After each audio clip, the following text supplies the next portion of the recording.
राघव ने प्रियंका के लिए उसकी फेवरेट कलर पर्पल कलर की गाउन सिलवाई थी, जो उसे एक बार में ही फिट आ गई थी।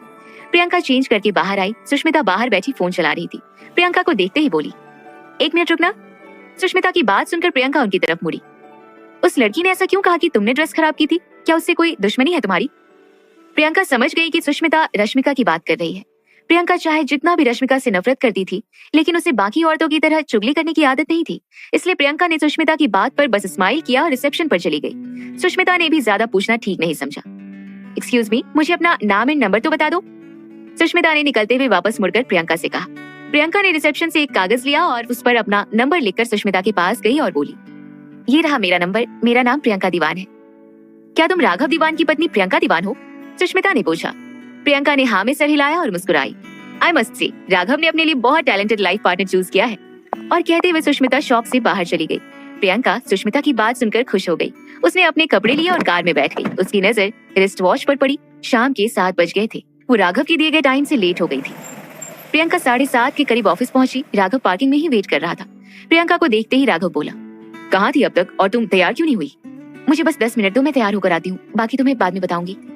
कहते हुए प्रियंका ऑफिस में बने राघव के प्राइवेट रूम में चली गई और 10 मिनट बाद तैयार होकर नीचे आई। पर्पल गाउन में प्रियंका किसी प्रिंसेस से कम नहीं लग रही थी।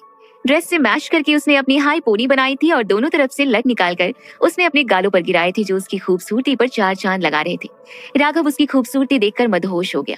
चले, प्रियंका ने राघव से कहा। राघव ने हाँ में सर हिलाया और दोनों पार्टी के लिए रवाना हो गए। पार्टी बहुत बड़े ओपन रेस्टोरेंट में ऑर्गेनाइज की गई थी। होटल के बाहर लग्जरी कार्स की भीड़ लगी थी। पार्टी में आने वाले लोग भी महंगे कपड़े, महंगी ज्वेलरी से लदे हुए थे।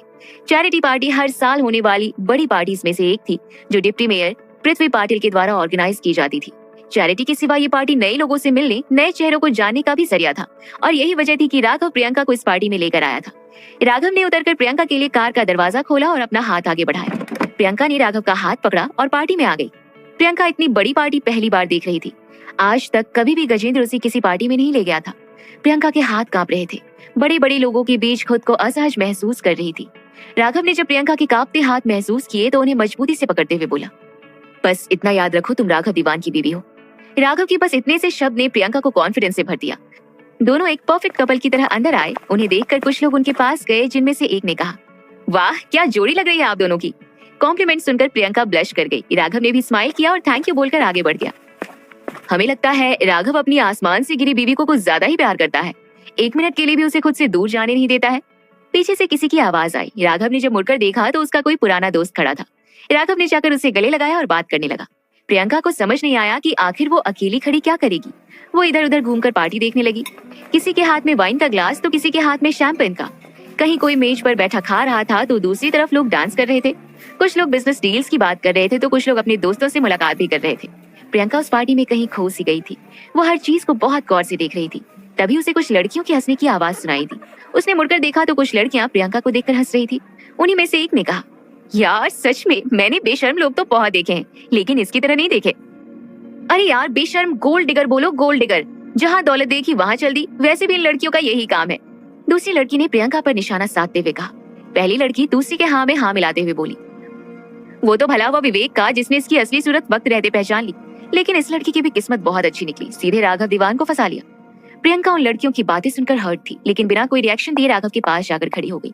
राघव का ध्यान जब प्रियंका पर गया, उसने प्रियंका को कमर से पकड़ा और अपने करीब करते हुए बोला, meet my beautiful wife Priyanka Diwan. क्या जादू कर दिया है भाभी ने आप पर।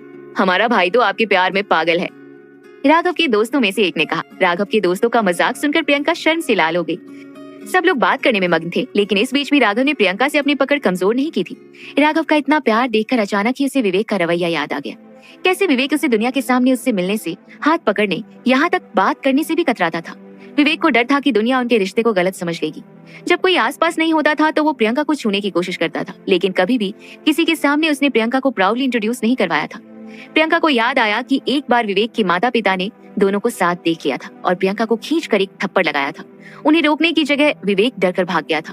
प्रियंका को तब लगता था कि शायद वो झुग्गी झोपड़ी में पली बड़ी है, इसलिए विवेक को उसके साथ रहने में शर्म आती थी। यही सोचकर प्रियंका खुद को बदलने की कोशिश करती थी और खुद को तसल्ली देती थी। प्रियंका को वो दिन याद आया जब उसके सामने रश्मिका और विवेक के साथ होने की बात सामने आई थी। वो रोते हुए नंगे पांव विवेक के घर गई थी, लेकिन वहां उसे सिवाय जिल्लत और धोखे के कुछ हासिल नहीं हुआ था। प्रियंका ने जब आज राघव का बर्ताव देखा तो उसकी पुरानी यादें वापस आ गई। उसे विवेक की नहीं बल्कि अपनी बेवकूफी की याद आई थी, जिसे अपना महत्व नहीं पता था। क्या हुआ? राघव ने चिंता से पूछा, जब उसने देखा कि प्रियंका का चेहरा अचानक से काला पड़ गया था और वो थोड़ी घबराई हुई सी लग रही थी।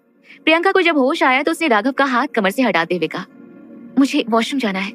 तुम ठीक हो? किसी हेल्प की जरूरत है तो मैं चलूं तुम्हारे साथ?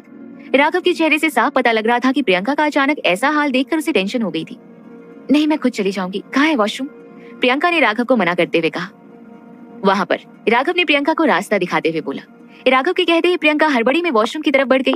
राघव की आंखें तब तक प्रियंका से नहीं हटी जब तक वो आंख से ओझल नहीं हो गई। भाई, राघव तो अपनी बीवी से इतना प्यार करता है कि वॉशरूम की दूरी भी उसे बर्दाश्त नहीं हो रही। राघव के दोस्तों में से किसी ने मजाक किया और इसी के साथ वहां खड़े सभी लोग ठहाके मारकर हंसने लगे। राघव ने अपनी स्माइल कंट्रोल करते हुए कहा, ऐसी कोई बात नहीं है, वो बस बात यह है कि प्रियंका के लिए ये जगह नई है और वो बहुत मासूम है, इसलिए फिक्र हो गई। इधर राघव के दोस्तों का मजाक जारी था। दूसरी तरफ प्रियंका वॉशरूम गई और उसने अपना चेहरा ठंडे पानी से धोया और खुद को शीशे में देखकर बोली, क्यों तुम्हें विवेक याद आ रहा है? याद रखो, वो तुम्हारा पास्ट था जो बीत गया। प्रियंका को बड़बड़ाता देख वॉशरूम में पहले से मौजूद लेडीज आपस में ही बातें करने लगी। ये कौन है? पहले तो कभी नहीं देखा, और क्या बड़बड़ा रही है ये? Do you need any help? उन्हीं औरतों में से एक ने पूछा। प्रियंका ने हाथ हिलाकर मना कर दिया। प्रियंका के मना करते ही औरतें वहां से चली गई। प्रियंका को इसका एहसास हुआ कि वो कुछ ज्यादा ही तेज आवाज में बोल रही थी। प्रियंका बार बार अपने चेहरे को पानी से धोने लगी ताकि उसके आंसू वॉशरूम में आने जाने वाली औरतों को ना दिखे। जैसे ही उसके आंसू रुके वो वॉशरूम यूज करने अंदर गई। अचानक से ही वॉशरूम के बाहर कुछ लड़कियों के हंसने की आवाज आने लगी और बहुत चहल पहल होने लगी। प्रियंका को कुछ गलत होने का एहसास हुआ। उसने जैसे ही वॉशरूम से बाहर आने के लिए दरवाजा खोलना चाहा तो देखा कि दरवाजा किसी ने बाहर से बंद कर